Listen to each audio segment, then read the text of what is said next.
Welcome to our new Take Me Home Huey Zoom series.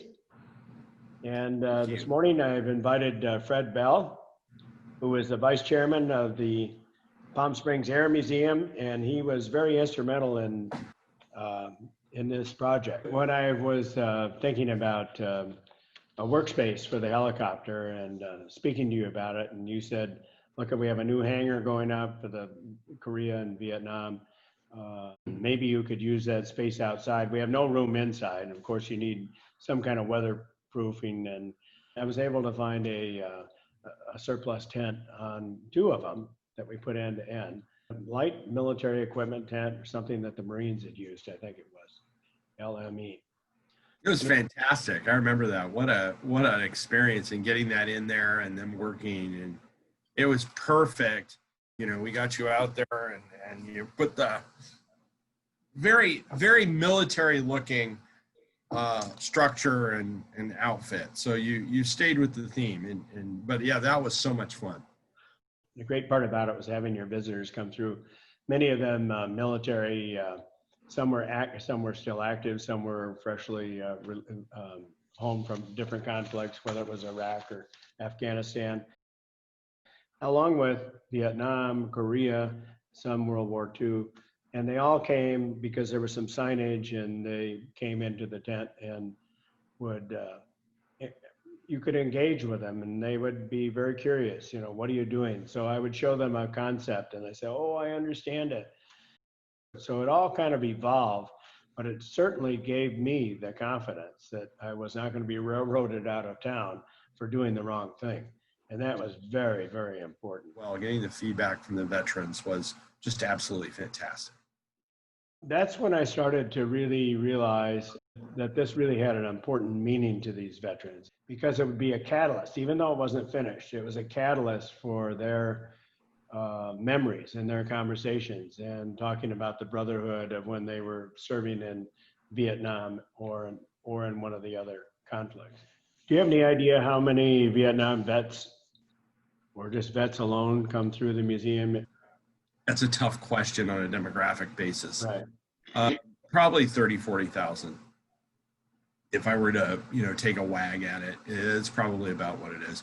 We get everything from hardcore aviation enthusiasts, historians, veterans, people, families associated with veterans, some people who just love general aviation. We're a very narrow cast, so to speak, focus museum, and that we've continued to update the collection.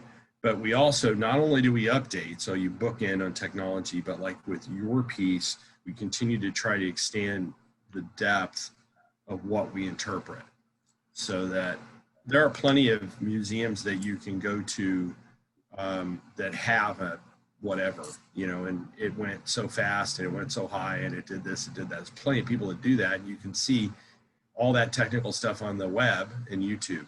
But it's pieces like this that actually bring the historic piece to life.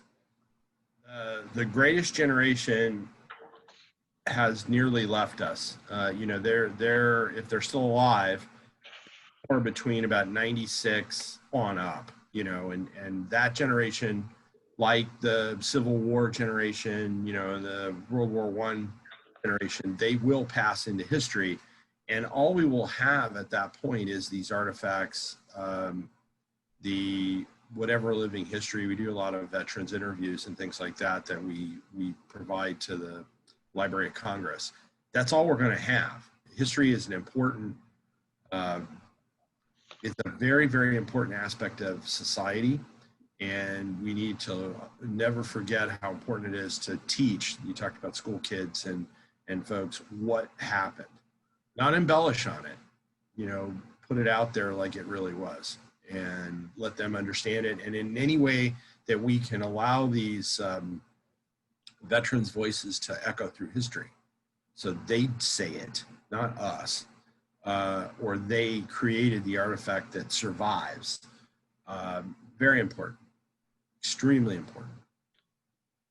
That's probably why a lot of these veterans that have grandchildren or great-grandchildren really are fixated on taking them through your museum and showing them some of the things that they associated with when they were serving.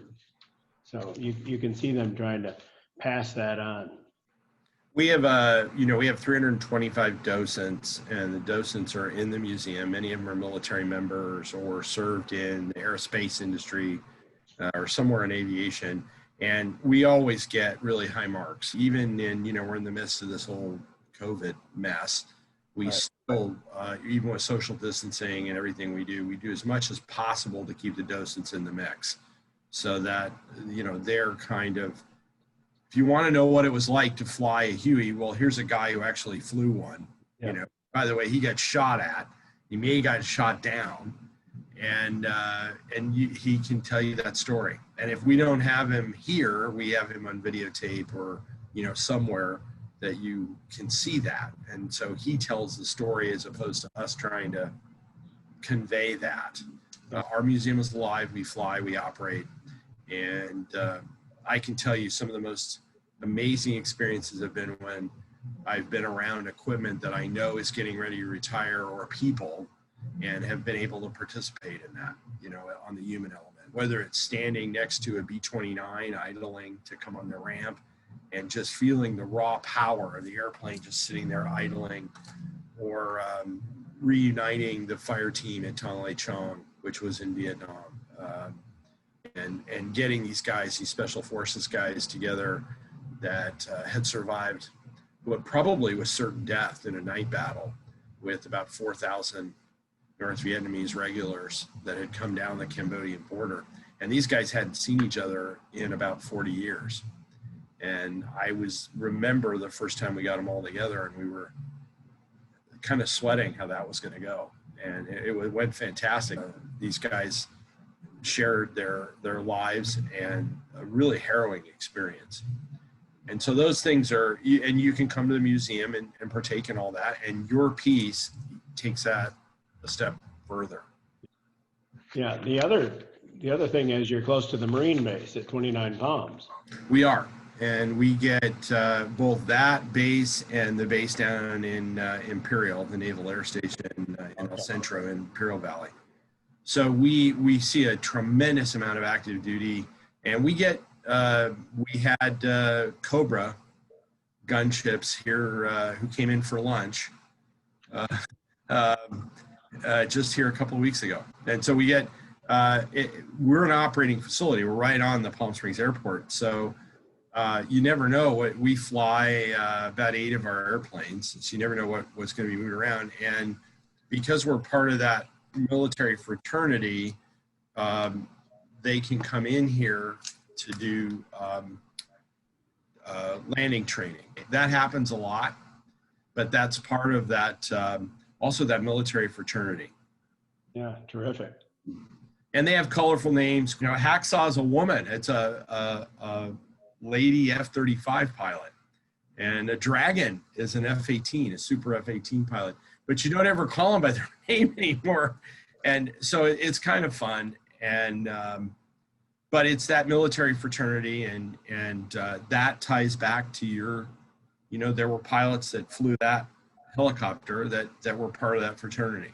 Right. What do you have that's exciting coming up in your mind?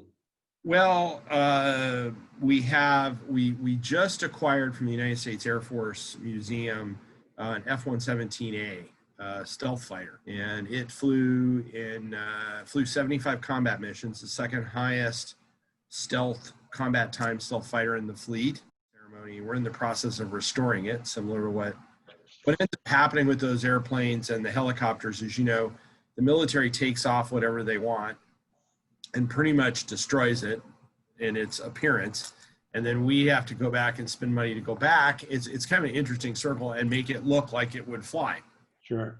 So we're in the process of doing that. And that, again, we talked about some of those experiences. Standing on the ramp in Tonopah, which is Groom Lake, which is Area 51, and talking about accepting this airplane and knowing I will never be there again. This is a high security facility. And no, I did not see ET. but standing there and just taking that all in, it was a little overwhelming.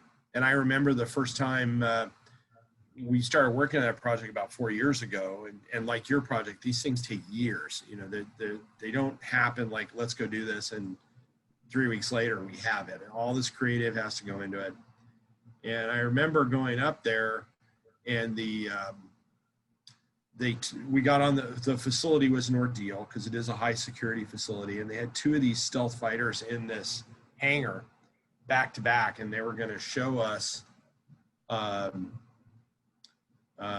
one that was demilled, and then there was another one in there, and the one that was in there for your viewers is the one, and you go out and look up the picture with the American flag on the bottom of it. It's a very well-known picture of the airplane like banking away, and the American flag is on the bottom. And I lost my breath when I saw it, because I knew what the airplane was, that particular airplane, and how significant it was in history, because it was when they unveiled the stealth fighter, this was the one they used. And to be standing there in a high security facility with that type of iconic airplane it took my breath away for a minute. What an experience. That'll be in a separate building or facility, correct? At the museum? Correct. It'll have its own little exhibit, and maybe Take Me Home Huey will sneak over there every once in a while, and they'll hang out and, you know. Good.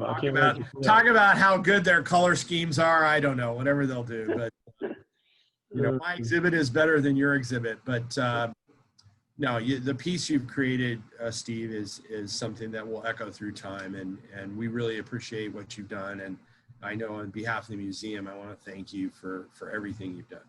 Well, thank you. You've been a great partner and supporter, and certainly appreciate it, and look forward to many days ahead and many more discussions and to be continued. But thank you for talking to me today, and we'll be posting these Zoom talks in the weeks ahead. So make sure people listening that you check out our Facebook page and come and visit Take Me Home Huey at the Palm Springs Air Museum.